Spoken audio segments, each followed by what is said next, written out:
Third time round, B&W's modern era Mini is a much more sophisticated thing. This three-door hatch version is now more practical and feels considerably better built. It's far more efficient too, with a punchier range of eager three-cylinder engines, and its more sophisticated underpinnings are better suited to longer journeys. In short, this car has come of age.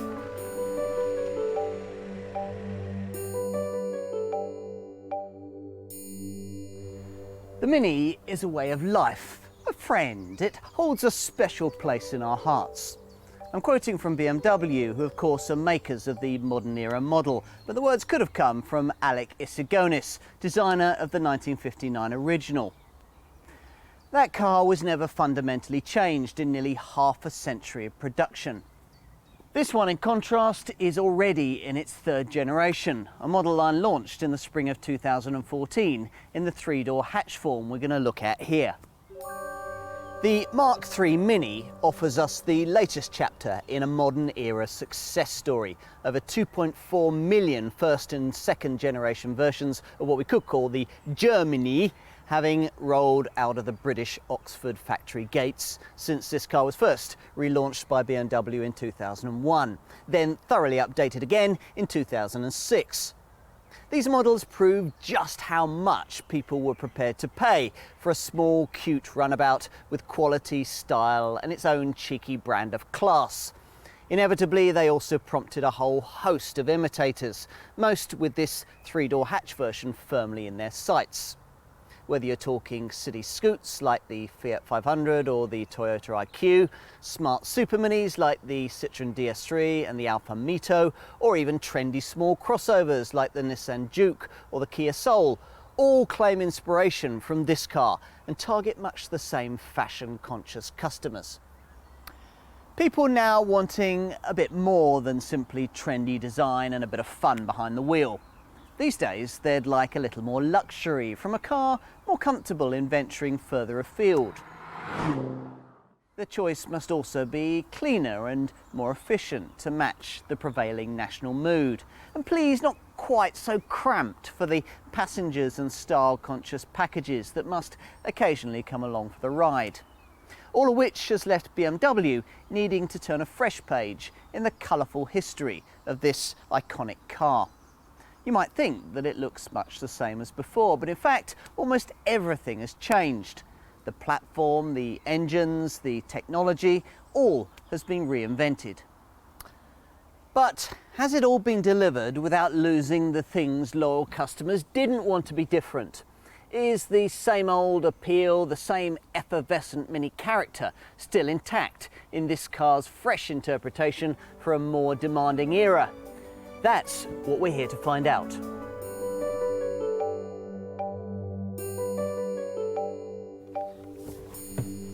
So, what's it like? Slip behind the wheel, and at first glance, quite a lot seems to have changed. The driving position feels a bit less upright, the dashboard is smarter, and you aren't faced with quite so many obvious attention-seeking gimmicks. That massive dinner plate display that used to house an almost indecipherable speedometer is still there, but it's now simply used for infotainment, with the speedo relocated to a pod above the steering wheel. The same wheel that used to completely obscure the slot into which you had to press your ignition key to start the thing. That silly slot's now gone too, replaced instead by a neat starter switch in the middle of the familiar row of toggle switches that have survived at the bottom of the centre stack. Let's flip it and see what we've got.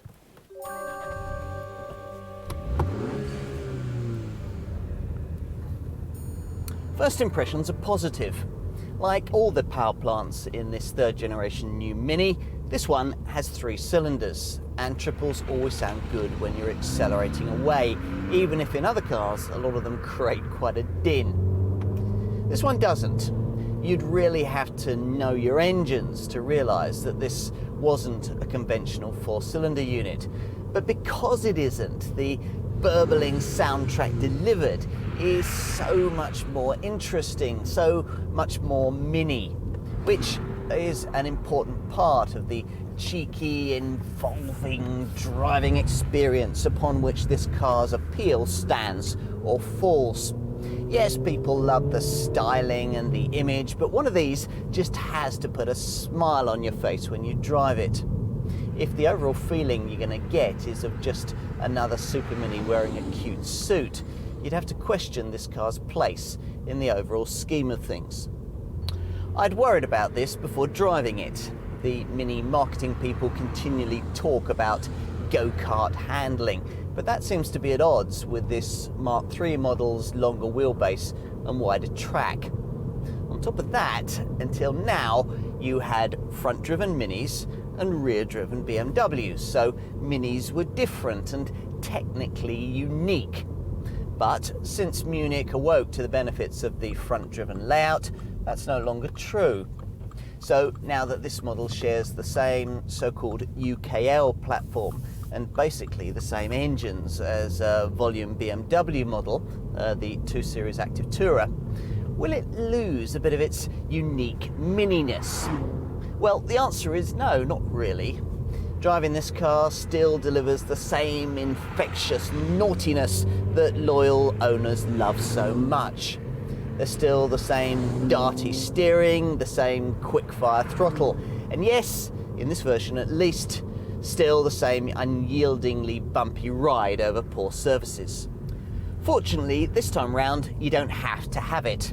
In fact, one of the most appealing things about this Mark III Mini is the way the newfound suppleness of its redesigned chassis makes this car a happier long-journeying companion. That's something further aided by the much improved levels of refinement that are such a feature of this third-generation model. Mini reckons it's up to 4 decibels quieter than its predecessor. Indeed, in most guises, this is now one of the few small cars in this fashion-conscious class that really are comfortable venturing further afield.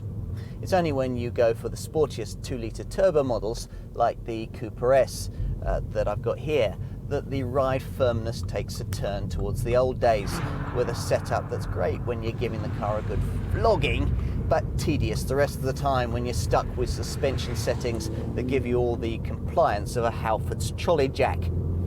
Even here though, help is at hand, thanks to a box I think Cooper S owners really need to tick if they're likely to be using their cars for more than a bit of weekend fun. Namely, that for the, sadly optional, variable damper control setup. Now this enables you to switch the ride to suit the mood you're in and the road you're on, and works through the Mini driving mode system you get as part of the also optional Chili Pack. Here, a rather hidden selector at the base of the gear stick enables you to choose settings that tweak throttle, steering and, on automatic models, gear change response between mid and green settings for efficient, comfort-orientated motoring, and sport for when the road opens up and the red mist begins to fall, something echoed appropriately by a red glow around the central display, and less subtly by a little picture of a go-kart and the phrase maximum go-kart feel. Quite. You certainly get that with the unyielding day-to-day ride of this Cooper S if you don't pay extra to add the variable damper control package into the Mini driving mode system. Check out the more supply suspended models further down the range though, and this additional feature may not be necessary. Try before you decide is my advice. Now I've talked about different models, let's get a bit more specific. Essentially there are 4 kinds of Mini 3-cylinder 3-door hatch you can buy, and unlike say a rival entry-level Fiat 500, all put out a decent level of poke.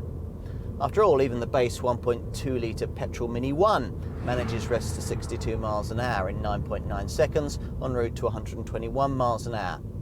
Next up are the Mini 1D and Mini Cooper D diesel options with a 1.5 litre unit, respectively putting out either 95 or 136 brake horsepower. In the lower powered unit of the 1D, that means 62 miles an hour in 11 seconds on the way to 118 miles an hour, while the more eager Cooper D improves those figures to 9.2 seconds and 127 miles an hour. Perhaps the sweet spot in the range, though, is represented by the variant that'll deservedly be the best seller, the petrol-powered Cooper model. Here again, the engine on offer is 1.5 litres in size, actually basically the same unit that assists the electric motor in BMW's i8 supercar.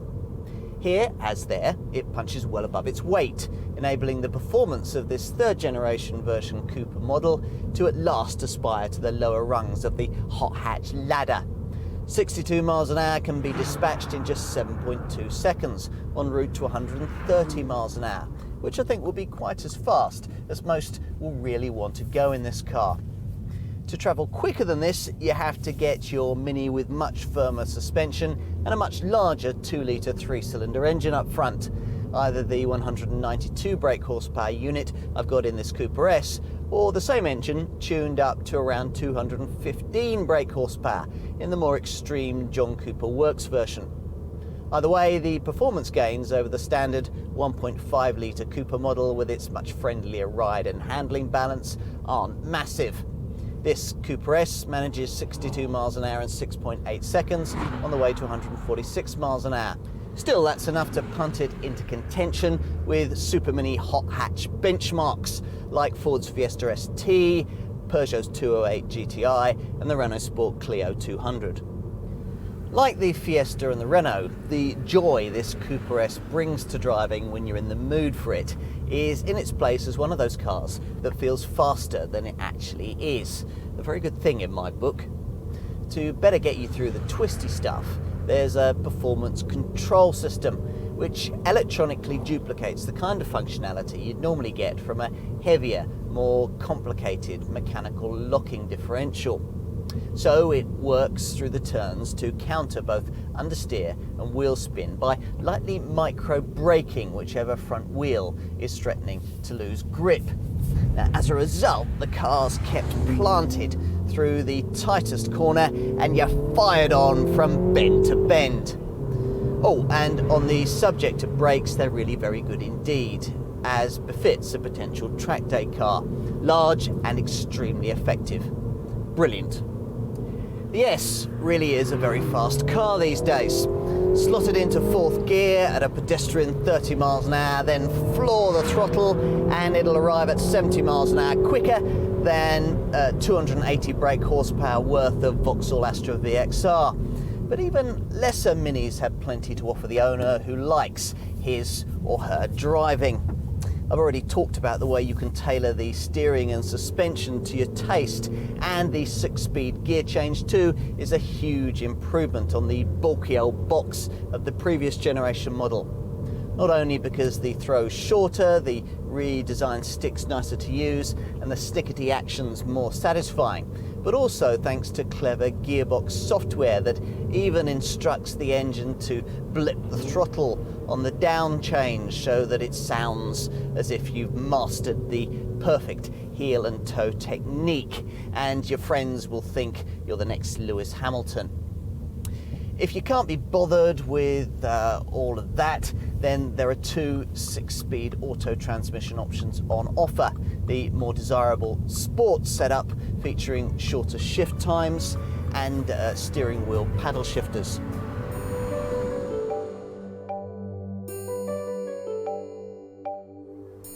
It's hard to think of another car on sale today whose sales are influenced quite as directly by the way it looks as this one. Given that aesthetically the worst mistake any freshly designed Mini can make is to lose its mininess, the job of reinterpreting this car for a fresh generation of buyers must be a thankless one. Has it been successfully carried through here? Well, inevitably not everyone thinks so. The need for things like a higher bonnet line to meet updated pedestrian safety legislation is one of the reasons why it's certainly not as cute, either as the original Issigonis design or the earliest turn-of-the-century Frank Stevenson-styled BMW version. But that said, there's quite enough brand DNA here to make this car as instantly recognisable as anything on the road. The reason why is that all the visual cues you'd expect to see have been perfectly preserved in the move to modernity. The circular headlights now with lovely optional LED rings, the clamshell bonnet, the upright windscreen, the blacked out pillars that create the floating roof, and the continuous band of chrome at the base of the glass house.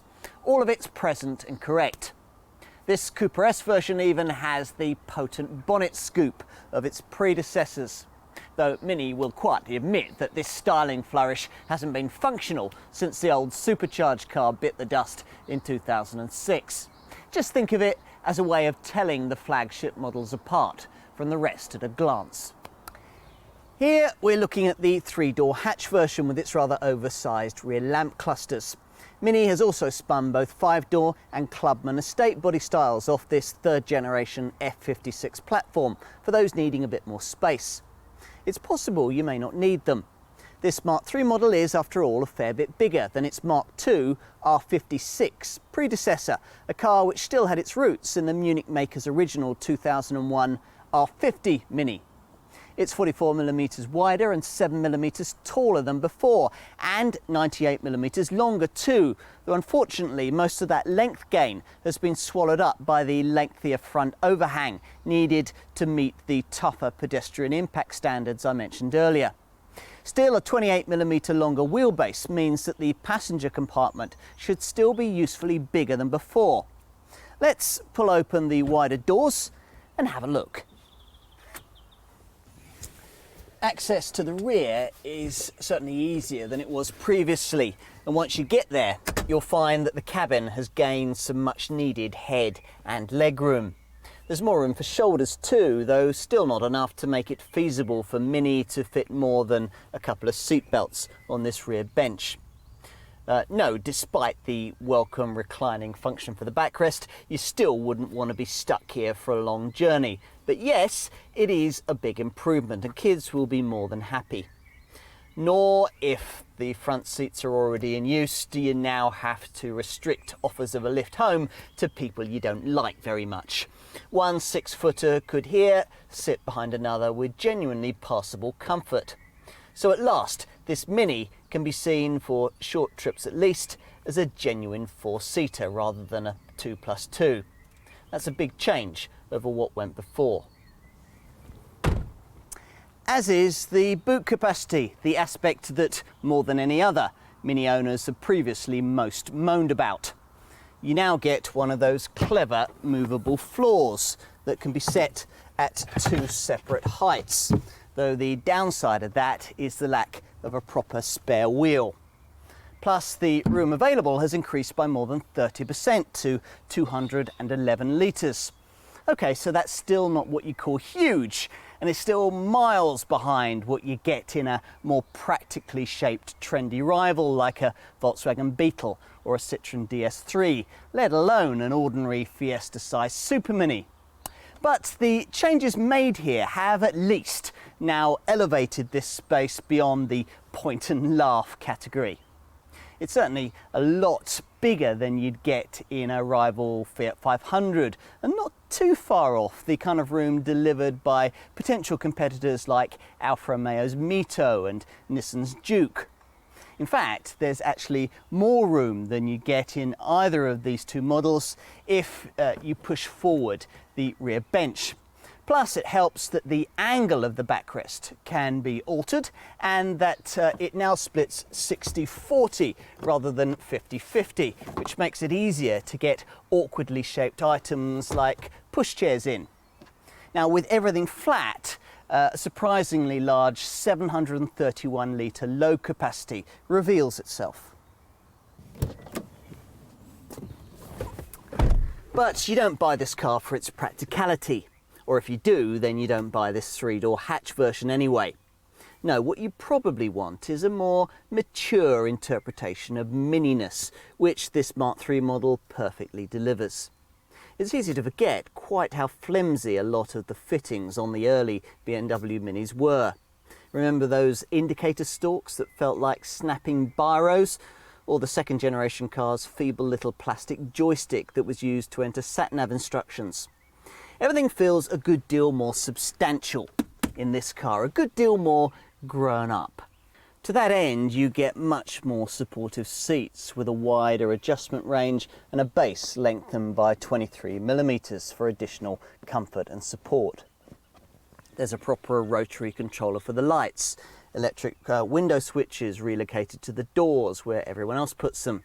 More interior stowage space with 2 glove boxes and additional cup holders and space in the seat backs and front passenger footwell for the storage of bottles and maps.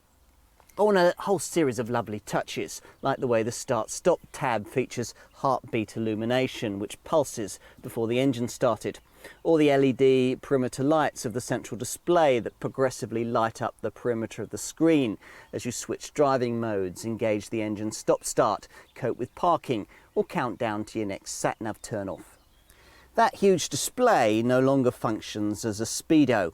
Less characterfully but more practically, that's been relocated to a pod in front of the steering wheel where it's flanked with a crescent moon rev counter and fuel gauge.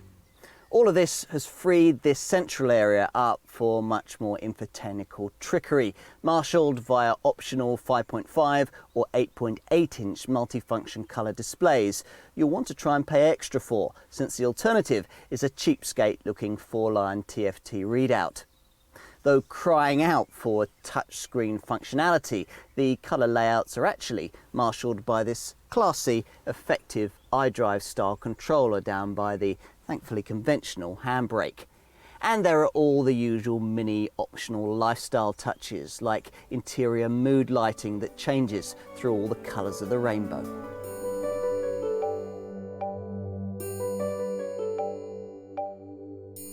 Expect to pay somewhere in the £14,000 to £20,000 bracket for mainstream versions of this 3-door Mini hatch, once you've allowed for a few well-chosen extras. At both Mini 1 and Mini Cooper levels, there's a premium of just over £1,100 to go from petrol to diesel power, something that may not be justifiable for lower mileage drivers. Think carefully too before finding around £2,500 to graduate from the 1.5 litre petrol Cooper to this 2 litre petrol Cooper S model, which is only slightly faster and delivers much higher running costs.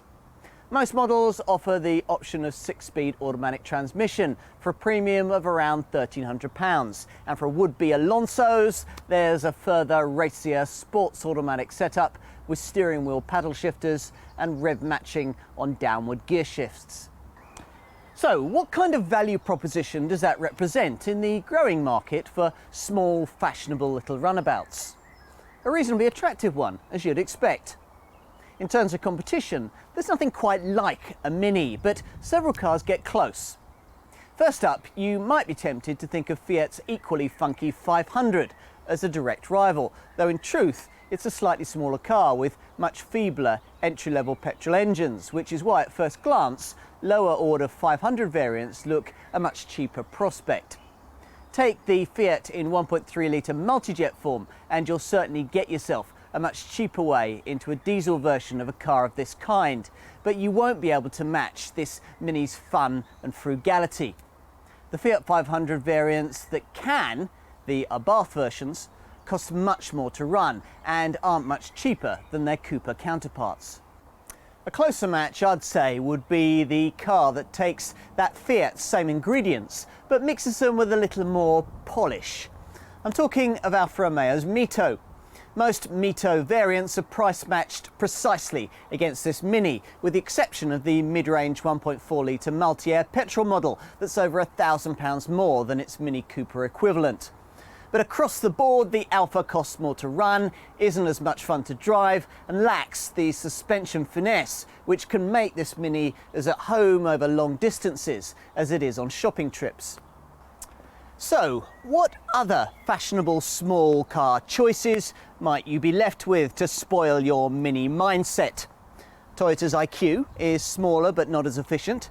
Volkswagen's Beetle is heavier, slower, and model for model between £2,000 and £4,500 more, depending on the variant you're looking at. Being more conventional, a Citroën DS3 is slightly bigger, but it's significantly more costly both to buy and to run. What about a small crossover as an alternative? Maybe a Kia Soul or Nissan's little Juke, both priced in this Mini's small ballpark.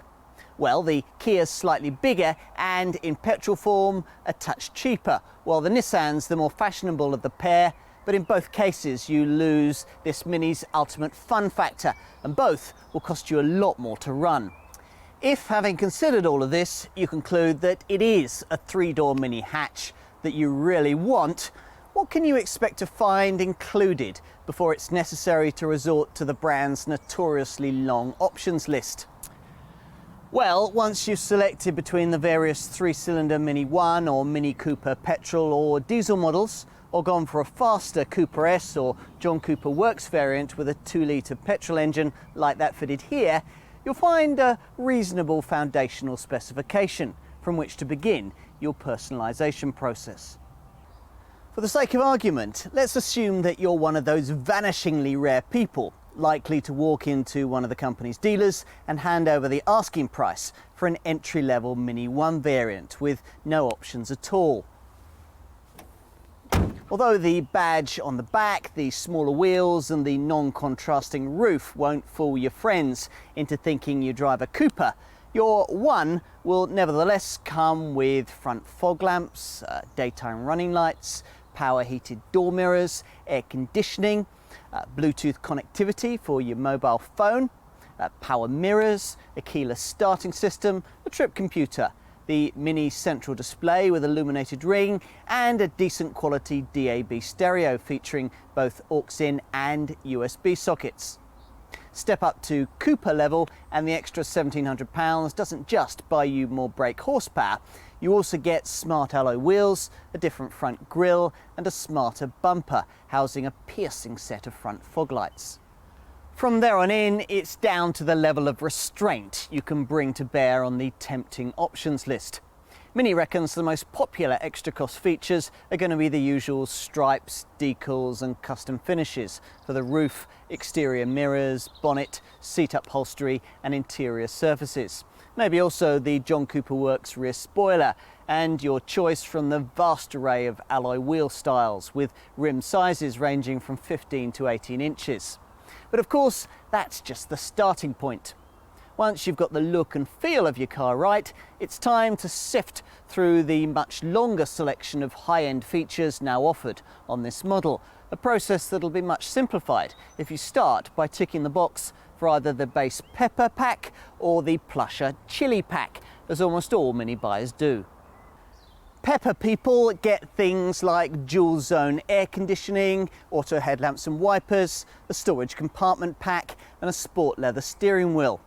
You also get the Mini Excitement Pack, which gives you sports instruments and a downloadable app that shows you engine output and torque, along with the cringily named Excitement Analyzer that assesses the sportiness of your driving, and a force meter that shows you the current G-forces at work on you and your passengers.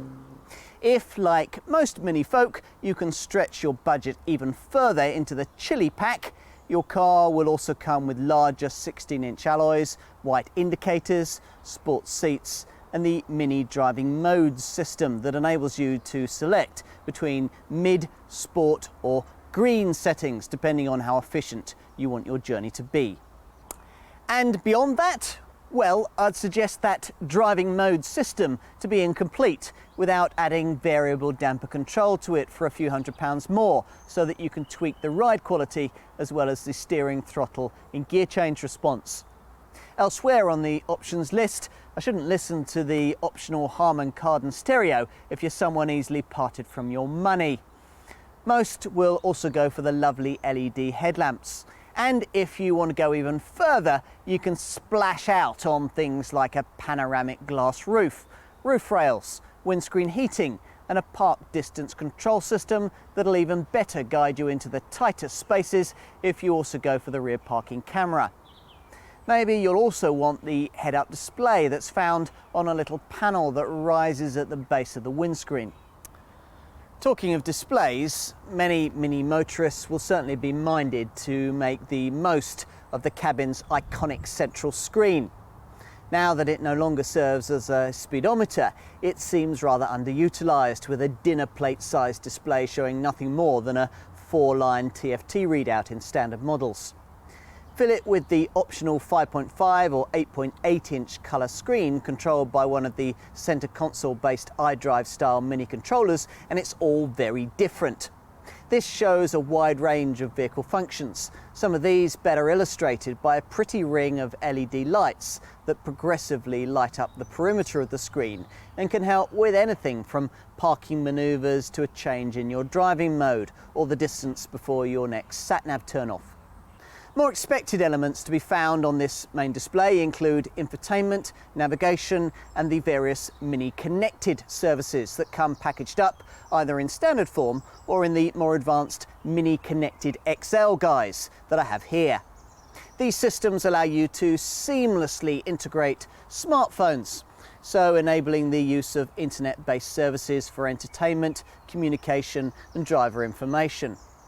There's networked navigation and real-time traffic information too, thanks to the XL package's clever Journey Mate function. Mini Connected is also the way into online-based services, such as web radio and the use of social networks like Facebook, Twitter, Foursquare and Glimpse. It's also the way you'll be receiving RSS news feeds and entertainment features, such as Deezer, Napster and TuneIn. Onto safety and a level of possible provision that seems an awful long way from model founder Alec Issigonis' original thoughts on the subject back in the 60s. Asked about the crash-worthiness of the Mini, he said, "I make my cars with such good brakes and such good steering that if people get into a crash, it's their own fault." Thankfully, things have progressed a bit in the safety department since then. There are anti-lock brakes, of course, with electronic brake force distribution to make them more effective, and cornering brake control to help you through the turns.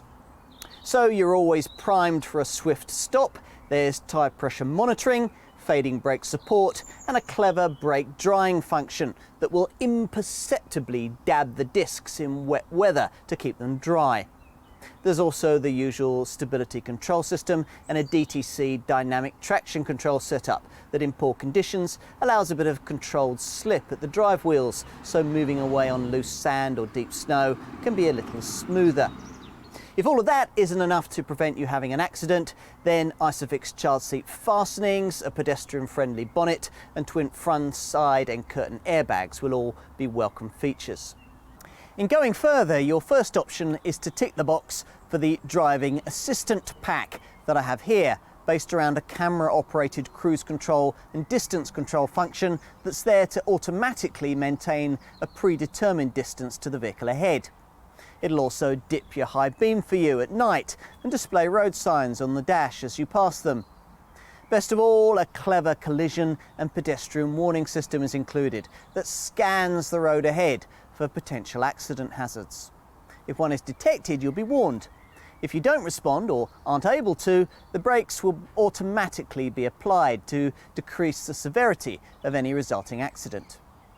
Another smart idea is the optional eCall intelligent emergency calling system.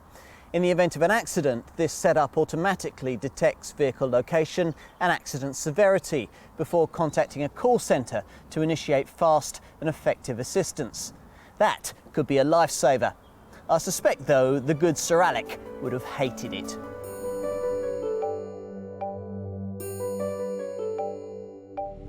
Minis have long held firm when it comes to cost of ownership, and this latest model aims to bolster that record. All of the twin-powered turbo Euro 6 power plants on offer boast better efficiency figures than their predecessors, with fuel consumption and emissions levels improved by as much as 27%. And this despite them being more powerful and having to haul about a much bigger, though slightly lighter, vehicle. The entry-level engines in most small car ranges are usually tired old nails left over from the previous generation and snare unwary customers attracted to the car's low price but unaware that fuel economy will be distinctly old school. Not so with the Mini 1. Its 1.2 litre 3-cylinder petrol unit will return a combined cycle reading of 61.4 miles to the gallon and emit 108 grams per kilometre, though you'll dent those figures by about 5% if you opt for the automatic gearbox. Curiously, opting for the larger 1.5 litre petrol power plant and another 34 brake horsepower in the Mini Cooper actually betters those readings. The manual model returns improving to 62.8 miles to the gallon and 105 grams per kilometre. Pretty astonishing for a warm hatch capable of sprinting to 62 miles an hour in 7.9 seconds en route to 130 miles an hour. Going faster than that requires a 2-litre petrol engine of this Cooper S, which of course hits your running costs quite substantially. Expect 49.6 miles to the gallon on the combined cycle and 133 grams per kilometre of CO2. Of course, if you're really serious about maximising your running cost readings, you'll find that very little gets close to a mini diesel. Predictably, best of the bunch is the 95 brake horsepower Mini 1D. Keep an eye on the standard gear shift indicator, and an impressive 83.1 miles to the gallon combined return is theoretically possible, along with emissions of just 89 grams per kilometre. Hybrid power, anyone? The 116 brake horsepower Cooper D isn't far behind. This model fully 38% better than its predecessor, managing 80.7 miles to the gallon on the combined cycle and 92 grams per kilometre of CO2. As you'd expect, there are a whole host of what the brand calls minimalism technologies that help this car achieve such good efficiency. These include the basics that these days you might expect: slippery aerodynamics, brake energy regeneration, the reduction of engine and transmission internal frictional losses, and ancillary engine systems that operate only when called upon rather than constantly pumping away in the background. Plus, of course, a stop-start system to cut the engine when you don't need it, stuck in traffic or waiting at the lights. Automatic models can also work with the mini navigational system to take account of your selected route and better control your gear shifts to suit. To further build on that approach, the driver can better play his or her part with a couple of optional systems that should further help to drive your running costs down. First up is the mini driving mode system that I have here. It operates via use of this rotary switch at the base of the gear stick, allowing you to switch from a default mid mode to self-explanatory sport or green settings. Now, green mode modifies the throttle and transmission response and tweaks the standard gear shift point display. It also includes a so-called coasting function, where at high cruising speeds the drivetrain is temporarily decoupled for extra frugality when you come off the accelerator. The onboard computer includes 2 readouts which demonstrate the effect of the fuel savings all this creates. One that shows the extra mileage available and another that shows the reduced energy consumption. Finally, there's the minimalism analyzer you can add as part of the Mini Connected package. There to score your driving and guide you towards more economic progress. It might initially seem to be a bit of a gimmick, but owners who've used it reckon on fuel economy improvements of between 4 and 8 miles to the gallon. What else? Well, residual values are bound to be strong, as even the old second generation models' 3-year retention figures were well above the class average. That'll also be helped by the way that Mini reliability improves with each generation, something evidenced by falling warranty claims. As expected, there's the usual 3-year unlimited mileage warranty with the usual BMW style variable service indicators. And on that subject, almost all Mini buyers opt for the no-brainer TLC package, which for around £300 gives you comprehensive servicing cover for 5 years or 50,000 miles, whichever is reached first. This also includes a Mini MOT Protect assurance guarantee, stating that in the unlikely event your car should fail its first, second or third MOT test, Mini will cover the cost of repair or replacement on an array of selected parts. Finally, I should mention insurance groups. You're talking Group 13 for the Mini 1D, Group 14 for the Mini 1, Group 17 for the Cooper D, Group 20 for the Cooper. This Cooper S is Group 28.